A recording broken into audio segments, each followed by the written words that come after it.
Bonsoir à tous et merci de nous rejoindre dans l'info continue ce mercredi 25 juin 2025.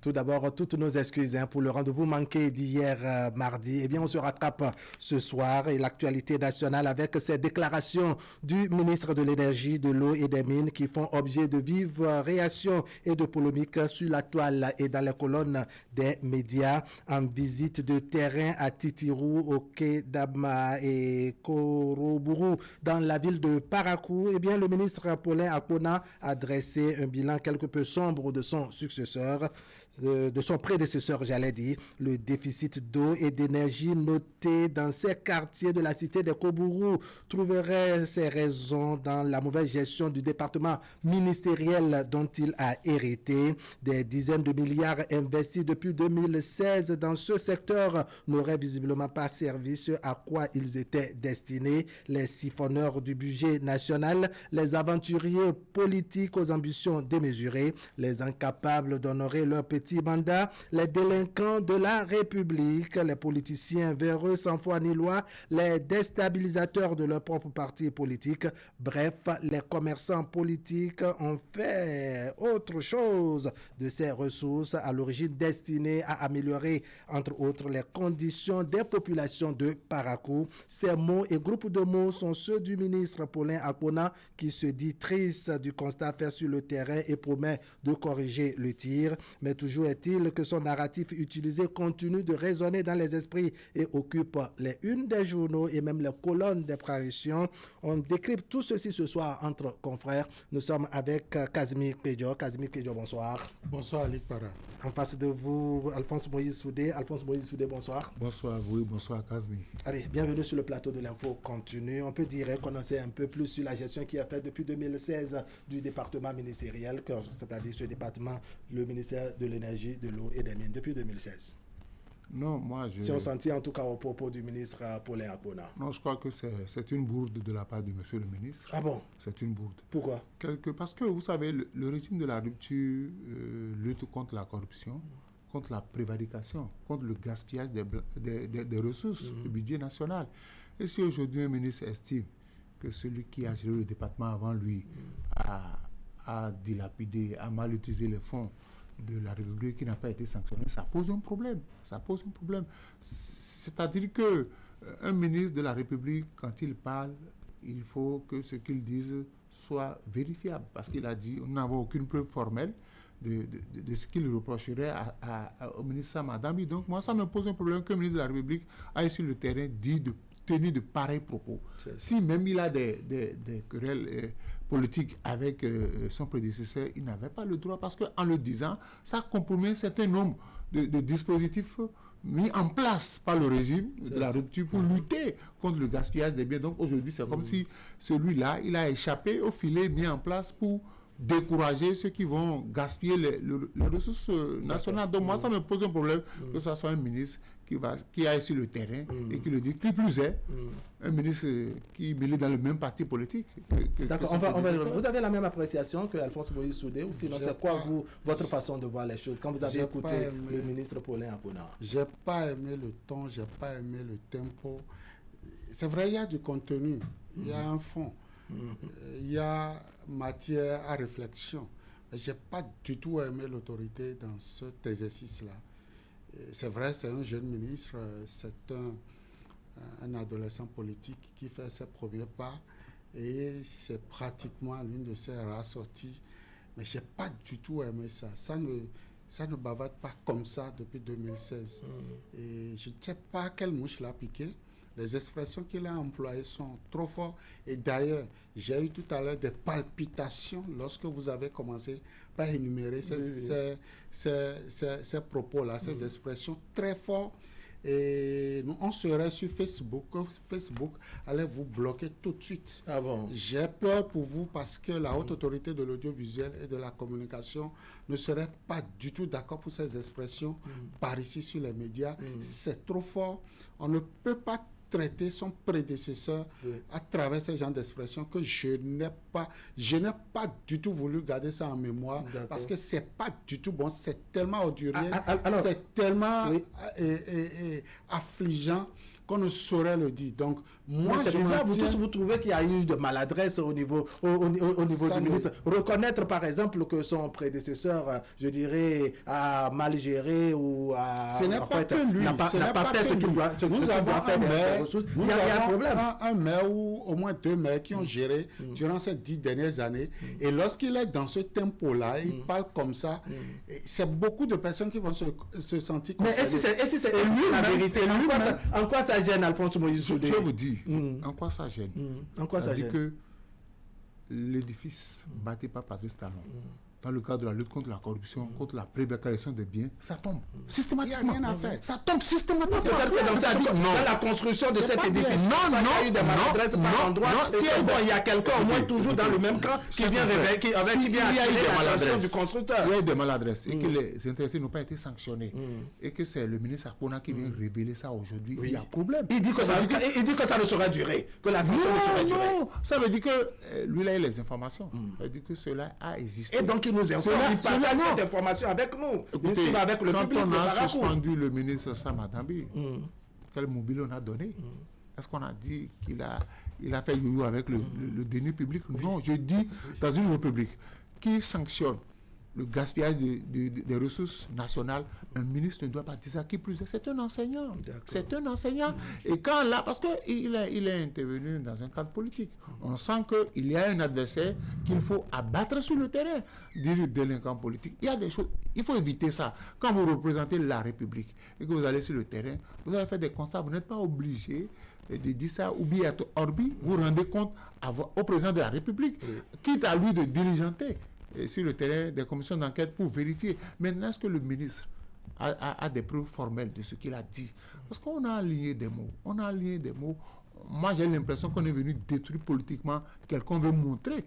On veut montrer que quelqu'un a été responsable. Il a été incapable de gérer. S'il a été incapable de gérer et qu'aucune commission d'enquête ne nous a dit que le ministre Sam Adambi, quand il a géré le ministère de l'Énergie des Mines, a commis des impairs, moi, ça me pose un problème par rapport au dispositif. Ça veut dire qu'au moins les populations de Parakou, cette zone qui l'aurait sillonné, je crois, il y a eu Titirou, il y a eu également Kedama et autres, ça sous-entend, n'est-ce pas, que ces zones au moins aujourd'hui sont informées des raisons pour lesquelles elles dorment, ces populations, elles sauront pourquoi elles dorment encore sans eau et sans électricité. Vous savez, je vais vous raconter une petite anecdote de ce ministre dont il s'agit, Sam Adambi. Un jour, il était à Parakou. Et le chef de l'État a appelé pour savoir où est-ce qu'il est. Il dit qu'il est à Parakou. Le chef de l'État savait bien qu'il est à Parakou. Et le chef de l'État lui demande si effectivement il est à Parakou et qu'il n'y a pas de l'eau à Wansirou. C'est un autre quartier de Parakou.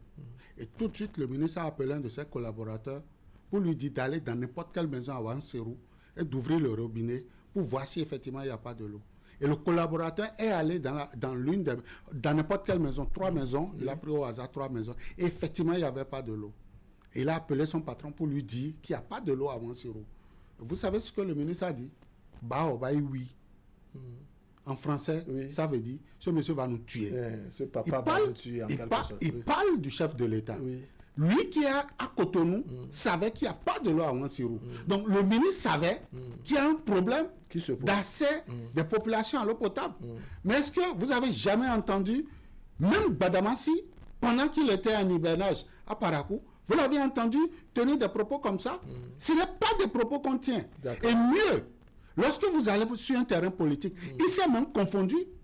Il ne peut pas dire, en aucun cas un ministre ne peut venir dire que lui, le BR va instruire le ministère de l'énergie et de l'eau au fin de le BR.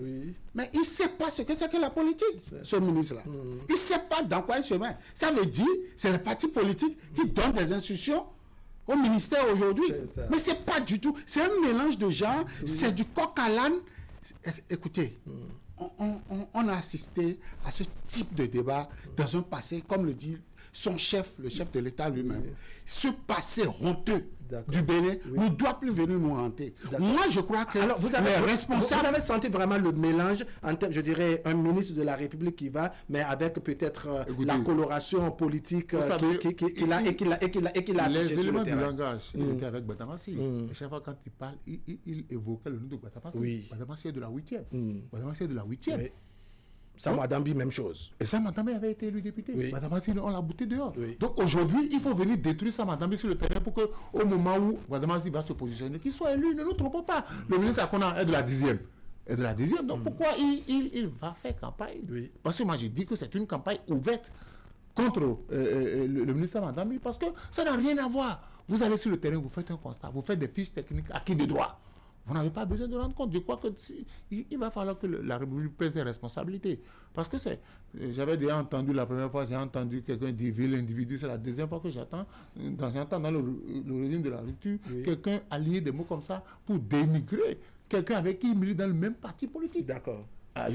C'est vrai que le ministre a été sanctionné au niveau du parti politique, mais il demeure membre de ce parti politique-là. Mais qu'est-ce qu'il est suspendu donc je dis, exclu, ne veut pas dire exclu. Ce qu'on a dit là, vous savez ce qu'on appelle siphonner le budget national? Siphonner, quelqu'un a siphonné le budget national. Et de surcroît, lorsqu'il le dit... Il n'a pas été sanctionné.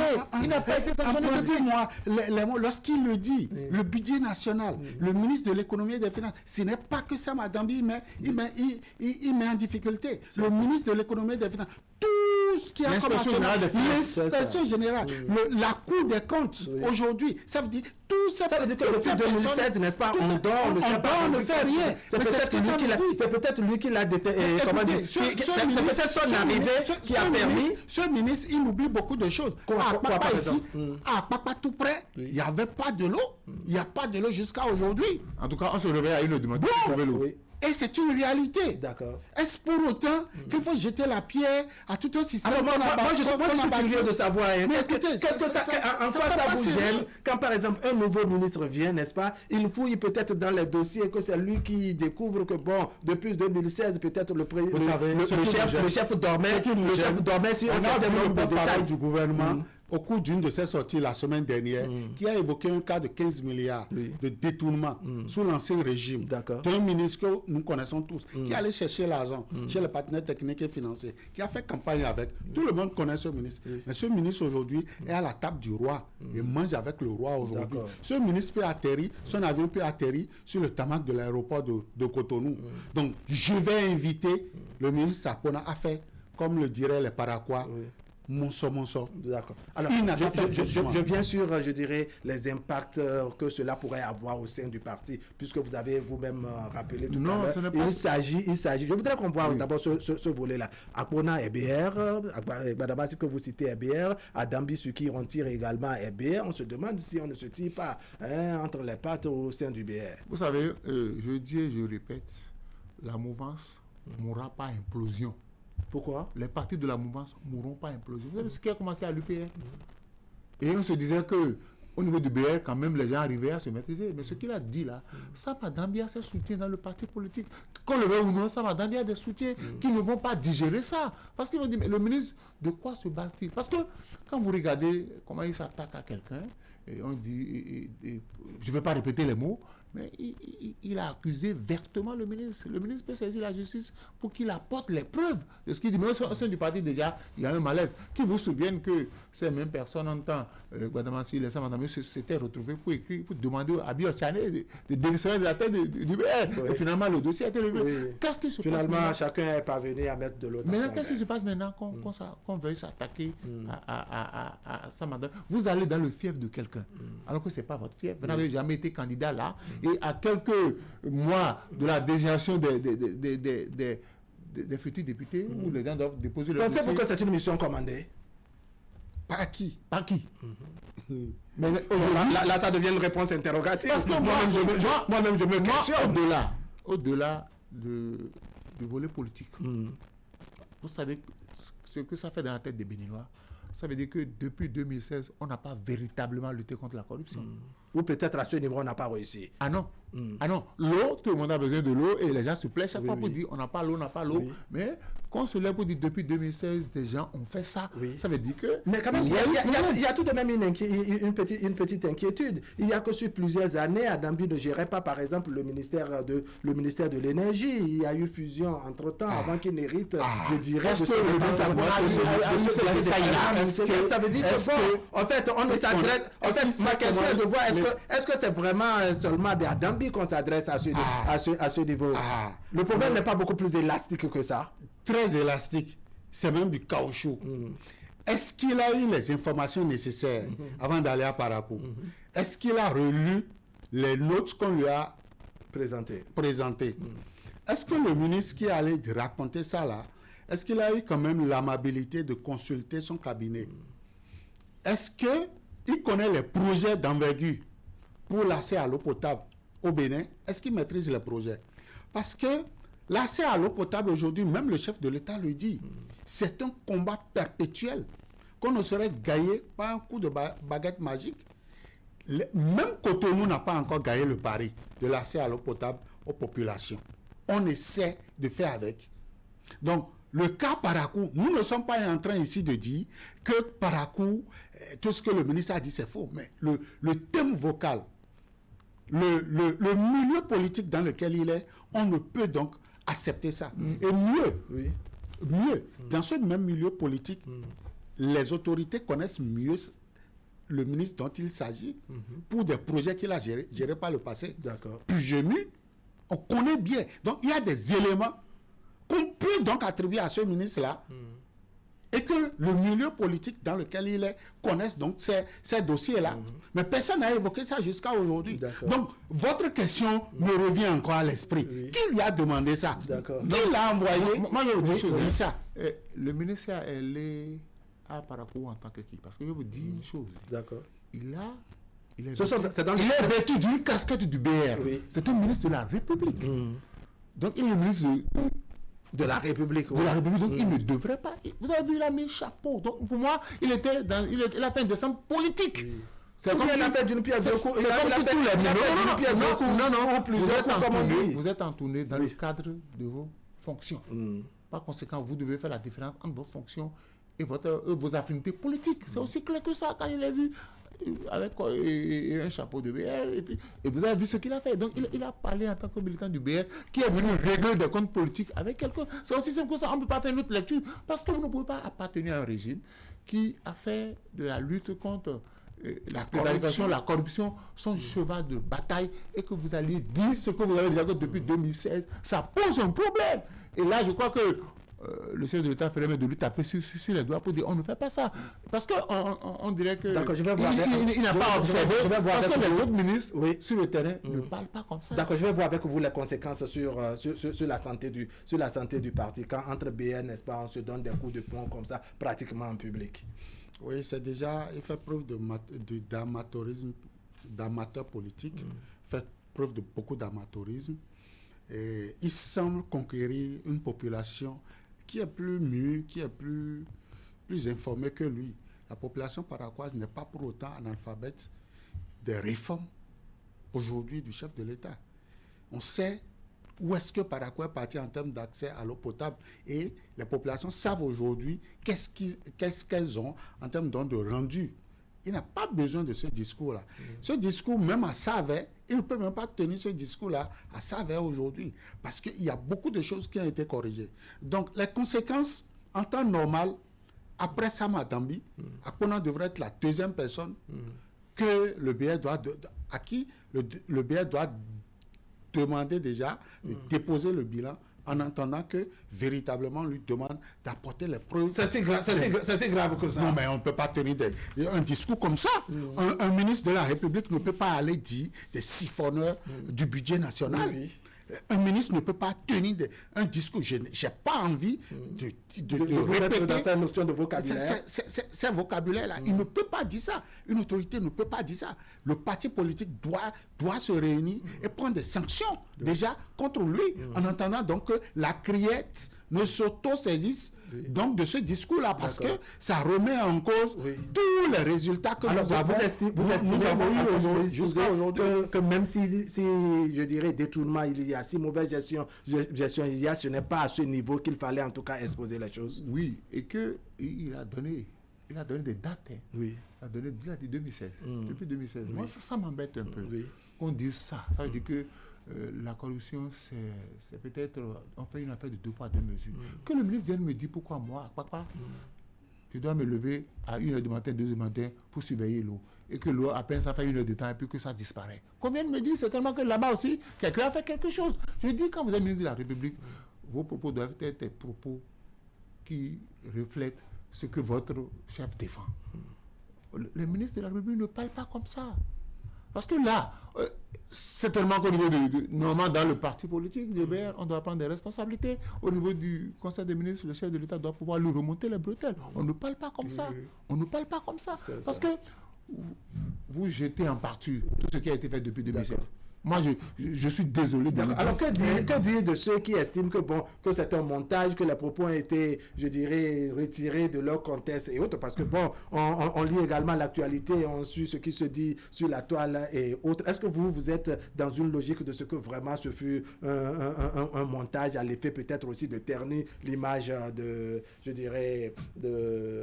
ministre Paulin Apona? Personne ne lui a mis donc l'énergie pour sortir la parole de sa bouche. C'est lui-même qui allait dire ça. Et à ce que ça, c'est vrai, aujourd'hui, il y a l'intelligence artificielle qui peut donc nous montrer tout ça. Mais nous avons des éléments de langage, des éléments de preuve, la présence donc de certaines autorités autour de lui qui ont confirmé qu'effectivement, il est descendu sur le terrain et qu'il a tenu un discours comme ça. Alors, quand on parle de discours, je ne vois pas en quoi le contexte et les propos ont été donc sont en déphasage. Alors, quand on parle de discipline de groupe, et que le ministre se lève, et en tout cas avec sa coloration politique, sa casquette qu'il a d'ailleurs sur la tête, en tout cas sur le terrain, est-ce qu'on ne peut pas dire que peut-être il a été mandaté pour ça par son parti aussi? Non. La clarté après tout. Aucun parti. La clarté, oui. Nous avons vu ici dans ce pays le chef de l'État, Patrice Talon, dans son régime. On a vu Olivier Bokor aujourd'hui en prison. Et le dossier allait jusqu'à son terme. On a vu des proches du président démissionner ou bien à qui on a demandé de déposer le bilan. Donc je ne vois pas en quoi un parti politique peut mandater quelqu'un pour aller donc charger un ministre au fin d'eux. Si le chef de l'État, si le gouvernement a envie donc de poursuivre un ministre, les formes sont connues.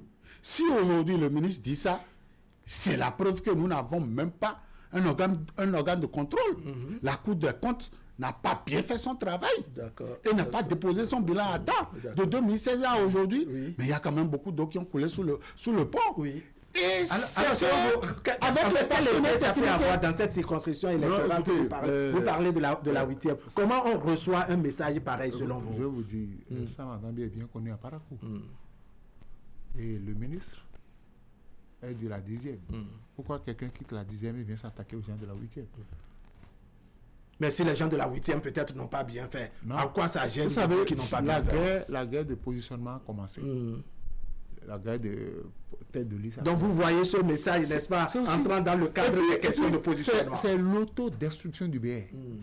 C'est l'autodestruction du BR. Moi, je me suis dit que... Mais dans les propos du ministre, lui parle de ce que, ces personnes, n'est-ce pas, sont des gens qui mettent en difficulté leur propre parti. Il a évoqué ça aussi. Est-ce que le ministre était déjà là avant qu'on ait créé le parti? Le ministre Samadami était déjà là avant qu'on ait créé le parti. Et donc, ce n'est pas quand vous envoie sur le terrain, vous travaillez pour tous les Béninois, de la mouvance comme de l'opposition. Donc, on ne vient pas... Parce que quand le ministre a dit on va donner l'eau, le BR va instruire, c'est comme si les ministres du BR reçoivent des ordres de l'instance fessée de leur parti. En clair, vous sentez que le ministre Apona n'a pas pu faire, je dirais, le distinguo entre sa coloration politique. C'est pourquoi je dis qu'il est allé sur le terrain en tant que ministre. Il est allé faire des constats pour rendre compte au chef de l'État, ou bien pour que le problème soit posé au niveau du Conseil des ministres. Mais là où vous avez vu son discours, vous avez vu les mots qu'il a alliés, ça n'a aucun rapport avec le travail qu'il allait faire. Il a profité de cette tournée-là pour régler des comptes. Et je dis, au niveau du parti, on doit prendre les dispositions qui s'imposent. Après avoir dit tout ceci, on se demande est-ce qu'il n'y a pas nécessité peut-être de fouiller aussi au niveau de certains d'autres ministères de la République. Il n'y a pas que le ministère de l'eau, peut-être que le même problème qui se pose ici se pose également ailleurs au niveau d'autres ministères. C'est lequel des problèmes? Ce qu'il dit, ça ne tient pas.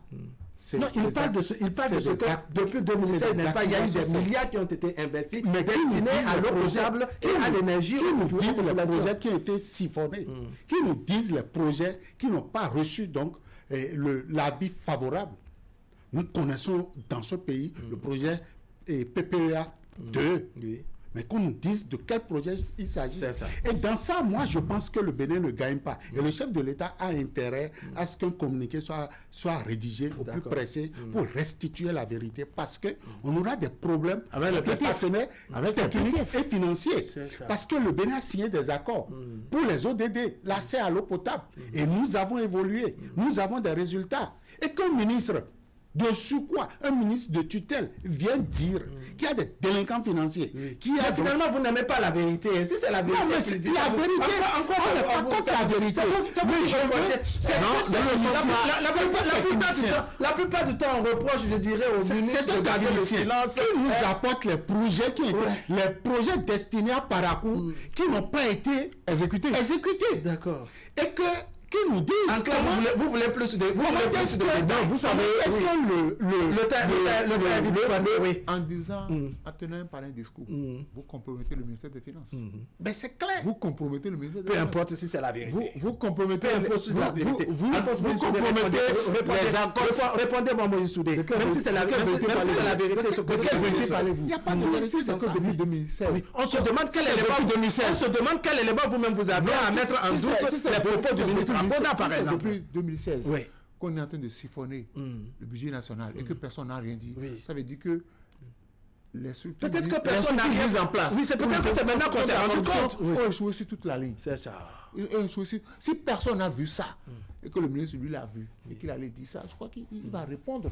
D'accord. Parce que en temps, le ministère n'était plus ensemble. Est-ce que c'est la même personne qui a géré? Oui. Est-ce que c'est sur toute la ligne qu'il y a eu problème? Parce qu'on reconnaît que le ministre Donald avait géré le ministère de l'énergie pendant plusieurs années. Dit au PTF, ce que vous nous envoyez, nous les gérons mal. Sinon, nous encaissons ça pour nous-mêmes. Oui. Et c'est pas bien. Conclusion, le temps est passé. Je crois que le ministre sa langue a été plus rapide que sa pensée. C'est ça. Oui, sa langue a été un peu plus rapide que sa pensée.